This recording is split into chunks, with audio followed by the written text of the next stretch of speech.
Hey, Ryan here. Welcome back for the new year. This is the first time sitting down and doing a little live interview in January 2024.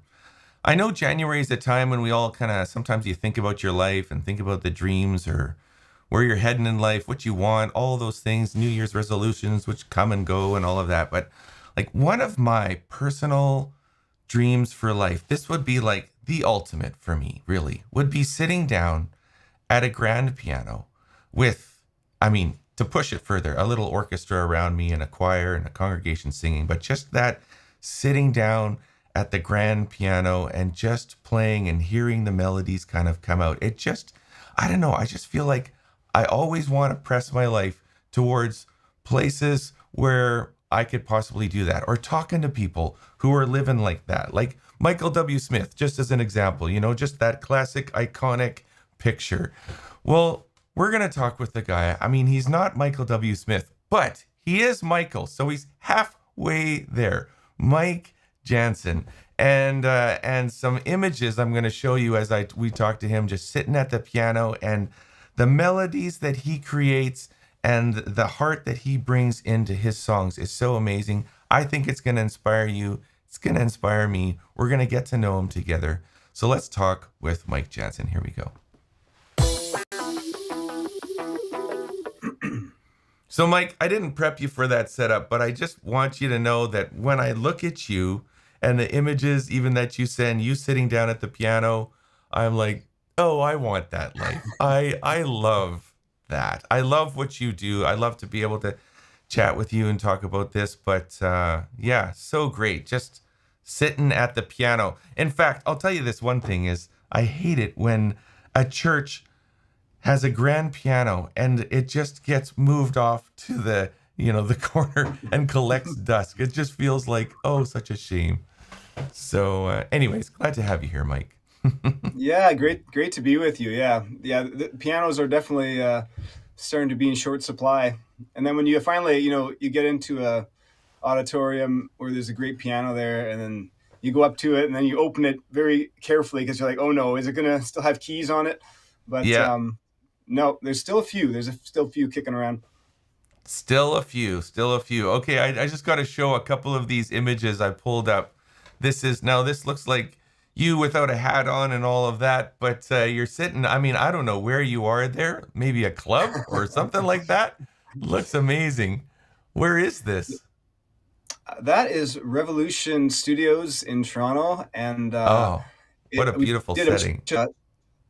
yeah, we did a bunch of string sessions there for the most recent album, and it was so fun to be there. And they have some nice old lamps, right? You need old lamps Yeah, yeah, to get a certain yeah, vibe. So we turn them all on, every one of them. yeah. Well, you're definitely making me salivate looking at these and thinking, oh, that's just so amazing. So all the more reason why I feel like I want to sit down and just talk with you, get to know, your heart. I know you have an incredible story that sort of is a whole bedrock to your music and your sensitivity to the ebb and flow, the highs and lows of life. You've had some challenges yourself that kind of evoke some of the melodies and lyrics that you pen.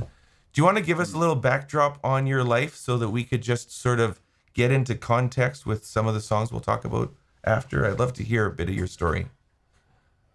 Yeah, like the in the long part of it, I grew up in Manitoba on the prairies, which was great, and I always loved music. Moved to Toronto, and sort of did my master's in composing, and Wow. a lot of orchestra stuff. Then I started just playing a lot of jazz and improv, and I joined a pop band for about 15 years. So I got all messed up, and in 2016, things were going great. Like I thought I had a bunch of really big things coming up with orchestras and a few radio singles planned. Um, and I was getting together with one of my friends for just some sushi here downtown Toronto. And he looked at me, he said, Mike, have you ever considered like doing an album on the Psalms? And I Hmm. was like, yeah, but I don't think I'm gonna have time for that. He said, well, hey, just anytime, it comes to you if you have a minute or a few days. Just, I'd love to see what you do. So I just sort of filed that, and that's not going to happen for a bunch of years. Life was busy and full and exciting. But a few weeks later, I was getting up in the middle of the night, and I drank a couple sips of water. And for the first time in my life, everything went black. I took 2 steps, and I sort of tumbled face first into the tile floor. 10 seconds later, my wife was at my side and said, "Mike, what happened? Like, are you okay? What was that?"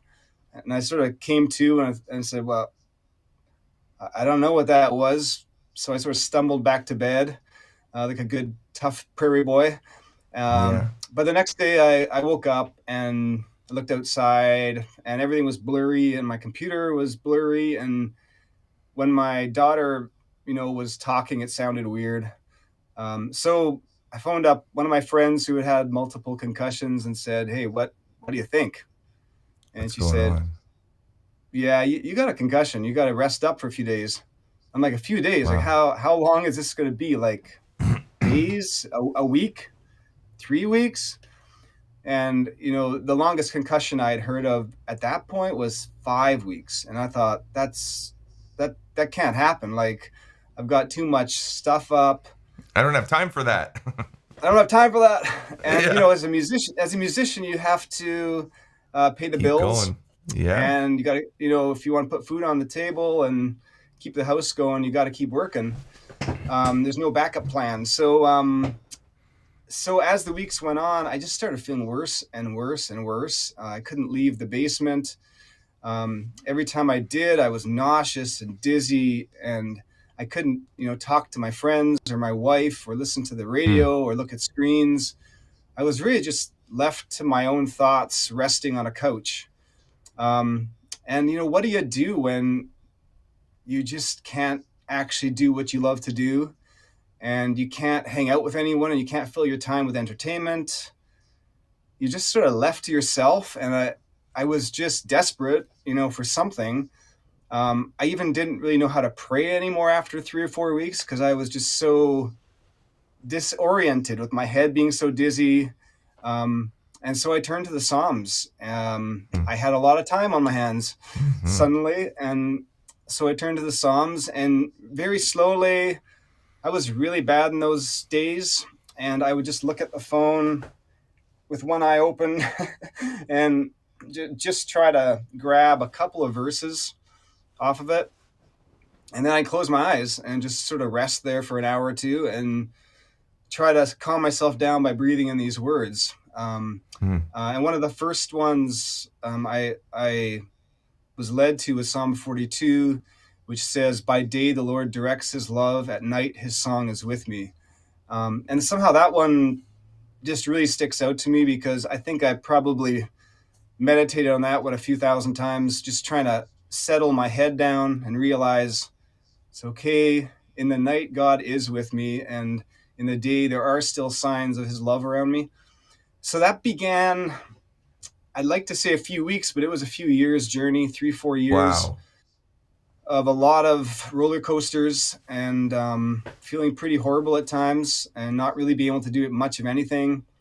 Um, and slowly over the years, I started feeling better. But throughout the years, I would just keep taking my phone, and when I did feel good for 30 seconds or a minute, I would quickly write a little or something like that. And over the years, I had a few thousand voice memos on my phone.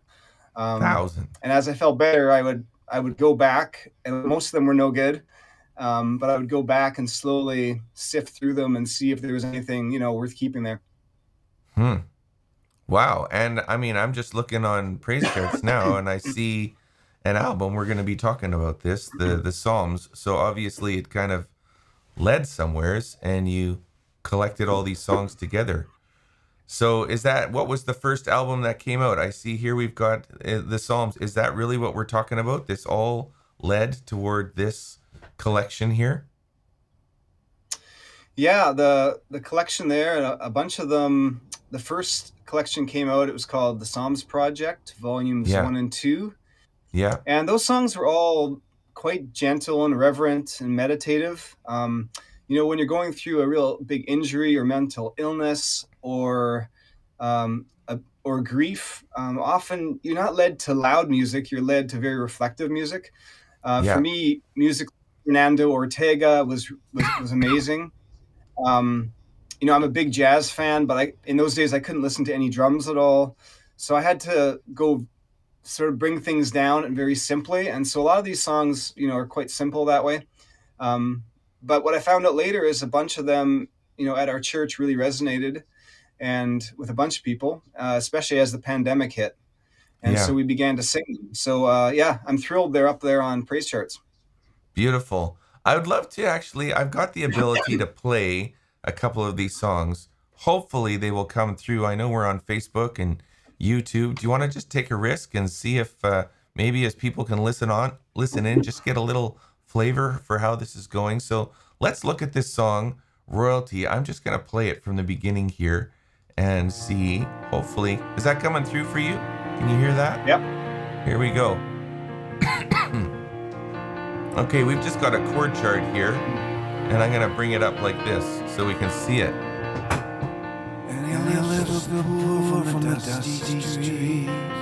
Reminds me of Andrew Peterson a little bit, that vibe.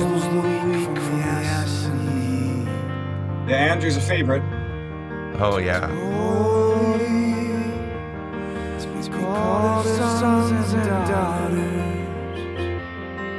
I love the chorus.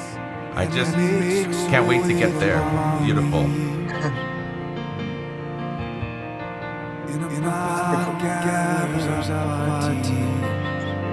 The chorus took the longest to write too. That's for sure.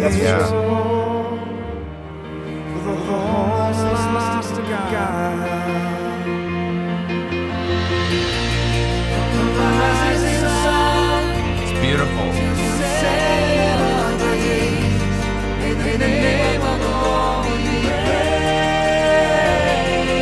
Beautiful harmony.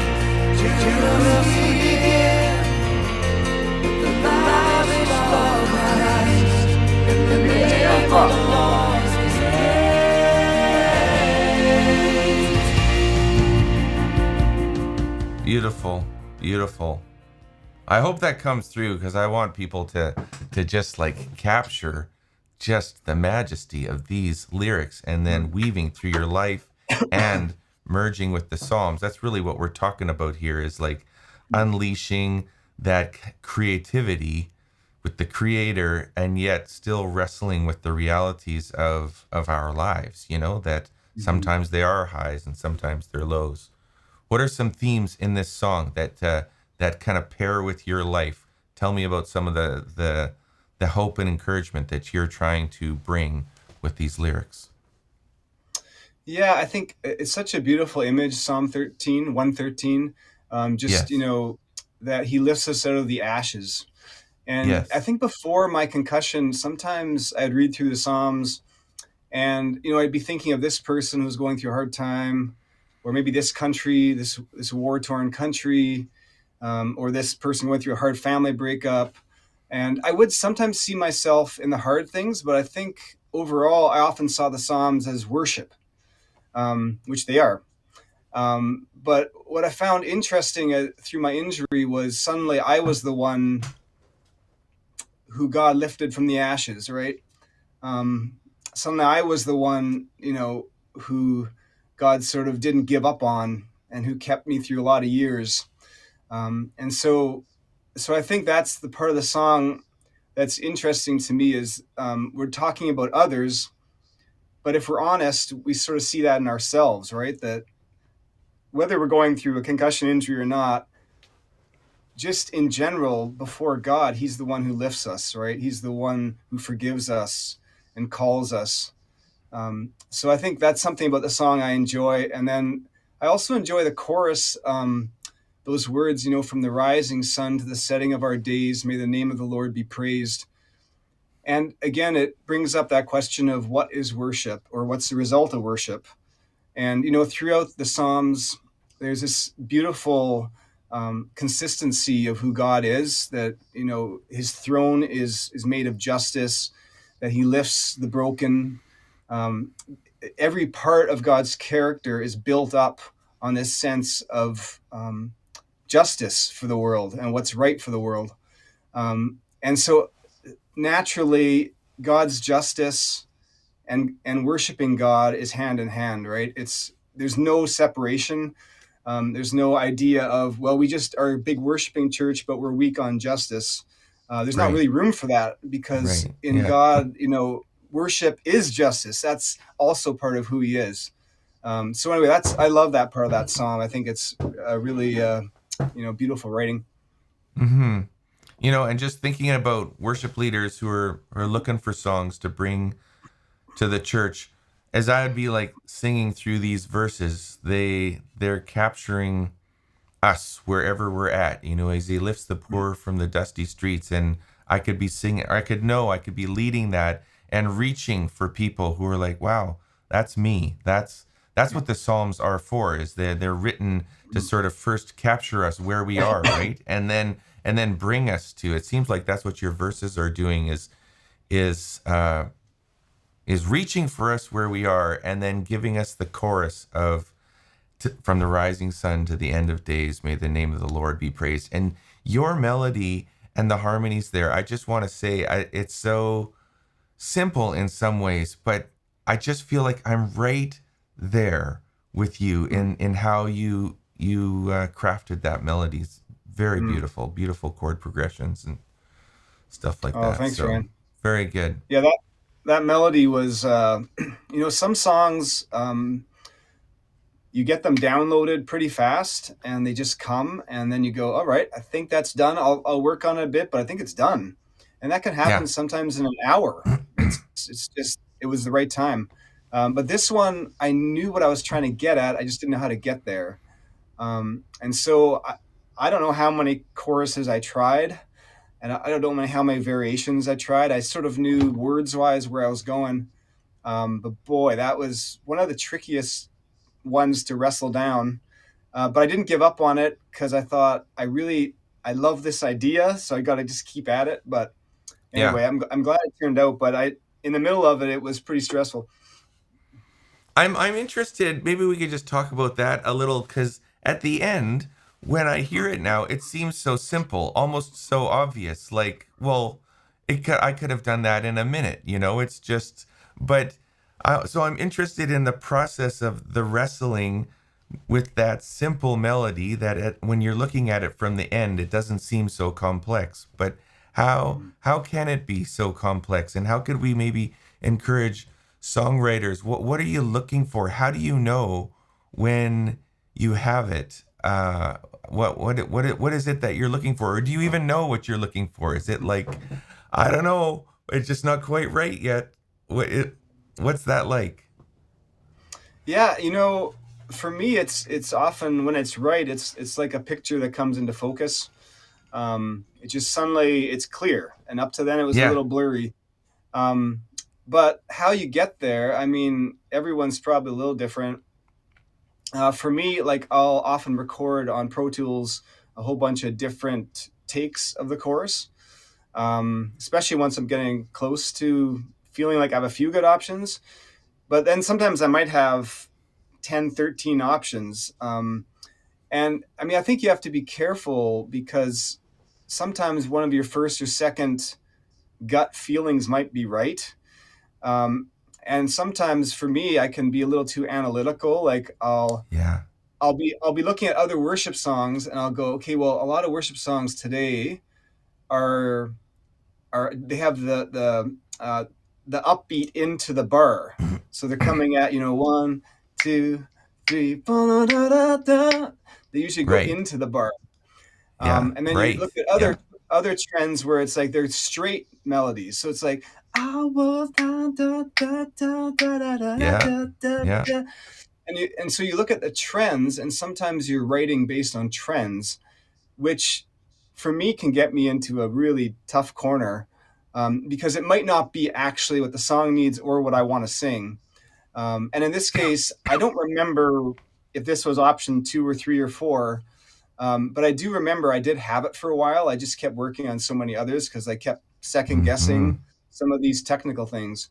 Um, but eventually, yeah, I just kept, every morning you wake up, and you go into the studio, try not to waste too much time, but just play it back, play a few of them back, and hopefully one of them sticks out to you. Yeah. Well, let's try this on a couple of. I know we've got a couple other songs you want to look at. This next one here is called "Took Hold." Now, this is from a new project that has just come out after the Psalms called "The Canyon." Is that right? I think I had an image of Yeah, it. I can't remember if I can't see it, but tell me about this album. I've only got one song, "Songs from the Canyon." There we go. So it's still yeah. a Psalms project. Yeah, it's Um, another Psalms project. I had a bunch of songs that didn't make the first two volumes, mostly mhm, because they were either like too epic and like long, not simple enough, or they were too upbeat. So I had this sort of hodgepodge group of songs that I didn't quite know what to do with. I thought there was a third volume, but then I started thinking, maybe these just aren't that good and they didn't make the first two. So yeah. I sent 8 or 9 of them to my friend Tim Abraham, who's a producer here in Toronto. And I sent them and I thought, oh man, like he is not going to like these songs. But he emailed me back almost right away and said, I think these are some of the best songs you've written. And my Okay. jaw sort of dropped to the floor because I actually didn't really think that. Um, Yeah. and honestly, I just didn't. And so I thought, well, okay, he seems to have some kind of a vision for this, and I better let him run with it. So often I produce my own stuff, but on this album, I thought, let's get him to do it because he seems to be hearing things I'm not hearing, and maybe it'll turn out. So he sort of took it and ran with it. And Songs from the Canyon talks about both the canyons of suffering in life, like sort of the deep places that we sometimes sink into, that just seem like they're never going to end, and how both God is found in those hard places, but also in the canyons of creation.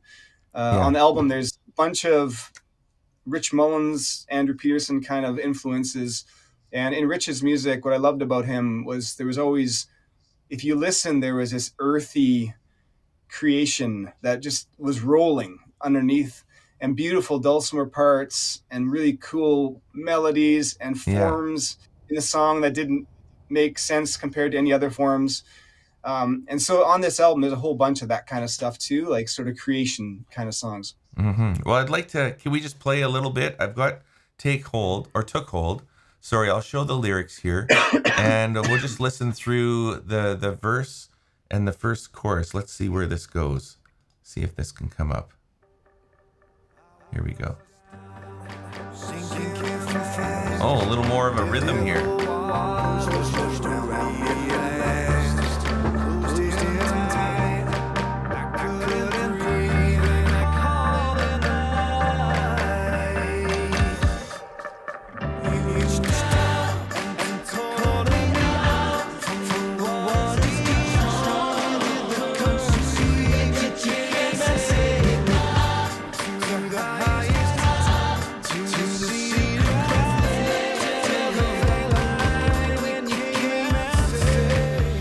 Wow, you are versatile in your musicality. Like that is a different style than the first song that we heard for sure. I love it. I love that jazzy, Oh, thank you. groovy vibe. Great. That's the first time I heard it. I hadn't listened to Oh, that wow. one Okay. yet. So there you go. Oh, thank I'm you. that we could do a Ryan responds and I'm just listening to it and going, "Oh, this Yeah. is great." So, okay, Yeah, good let's do stuff. that. Let's do that. That's great. No, thank you. Okay, well, just tell me a little bit about where that kind of came from. That's great. Yeah, I love I have a lot of background in sort of jazz, funk, blues. Yeah, I love especially the kind of jazz that has a really big pocket and groove to it. So I'm always looking for excuses to work that into worship music.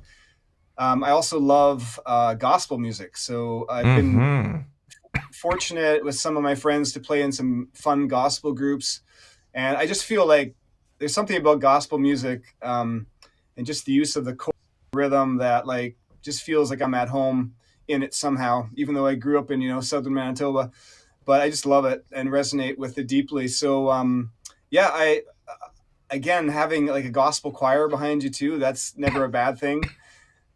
So I phoned up one of my friends here in town who has a mass choir, gospel choir, at Karen Burke, and Karen said, here, have you tried the Powerhouse Fellowship Soul Choir? So I phoned them up, Come and on, what a name.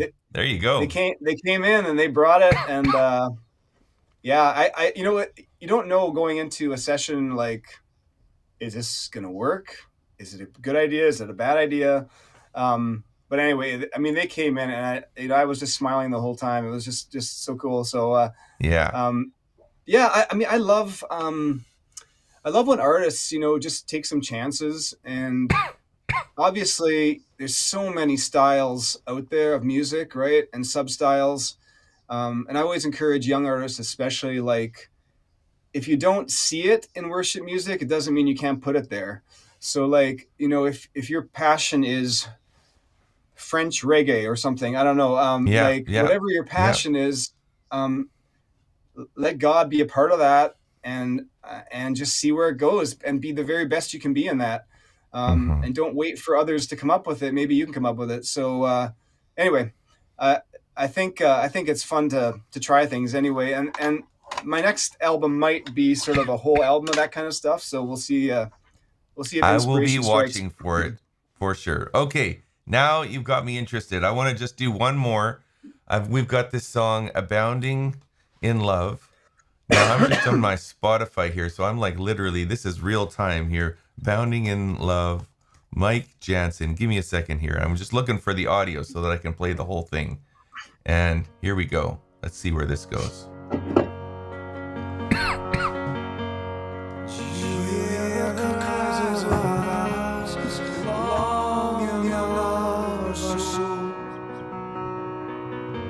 You like playing in F sharp? Get on Yeah, those sure, why black not? keys. I like to do different keys. Yeah.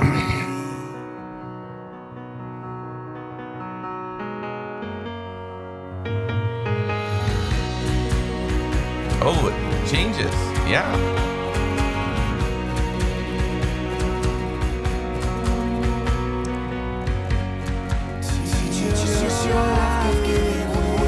Nice harmonies. Yeah, that's Abby Parker.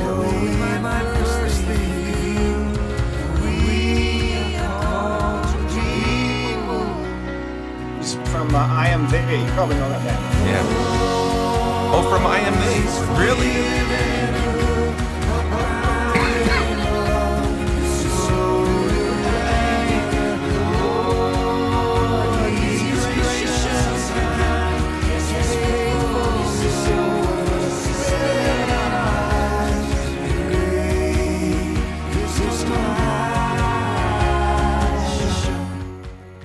I feel like in that one, again, beautiful melodies and harmonies. You're making room for more lyrics to kind of fit in there. He's just really trying to, I guess, tell the story of that Psalm 86. Yeah. Give us a little window on where you were going with this. Yeah, I mean, I love that chorus of the words of that psalm. The Lord is forgiving and good, abounding in love, and slow to anger, compassionate. Right, like this, and Yeah. that's a few times in the Psalms, not just Psalm 86. I just love that. We don't have a God who's rash and angry, but he's just full of love and overspilling Yeah. with that. Yeah. And that means he listens and cares when we go through hard things. This song, I wrote it during those hard years.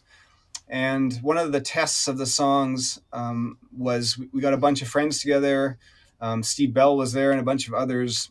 And we went to a little retreat center and we sang this song. And we were all gathering. It was a few weeks before the pandemic. We had no idea what was going to hit. But we were making this video of Abounding in Love, which you can see on YouTube. And we had all different generations there. So there was all different ages from young to old present, which was sort of cool too, to be singing those words. And I think there was something, about those words. You hear the cries of our heart, the longing of our soul. Mm-hmm. That people really felt deeply in those years where they were isolated. A lot of people, my daughter still, will say how hard that was at time. And just to know that, you know, God doesn't stand aside in those times, but enters into them. It's so powerful, right? To be heard and listened to and thought of. So yeah, Hmm. I love that psalm.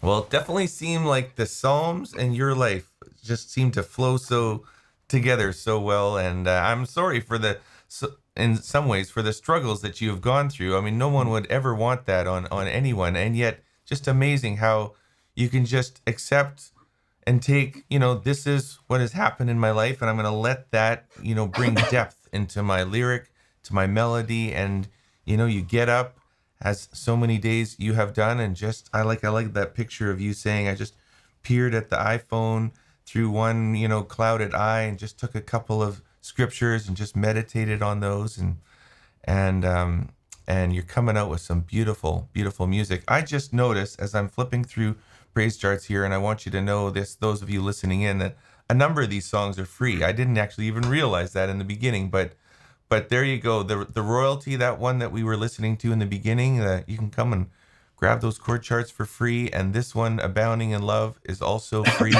Think Took Hold is just a couple of bucks. But yeah, we're trying to stay with you. And so proud of you as a Canadian. I don't know if many people realize that Praise Charts is also in Canada. We're on opposite sides of the same country. I'm in Vancouver area. I think you're in Toronto, right? So Yep, but us Canadians, we got something to say to this world, and that's great. so America, you're our brother. We're there. We got a voice too, and I think it's worth listening to. So, thank you so much, Mike, for sharing these songs with us, letting us play these songs. I hope they come through. I know sometimes with social media, not all audio can make it through. It might have gotten muted. So if it did, come to Praise Charts. You can obviously play the previews here, get the music, listen on Spotify, and let's encourage some good songwriting that's coming out of this great country of Canada as well. So proud of you for doing that, Mike. Thank you for sharing.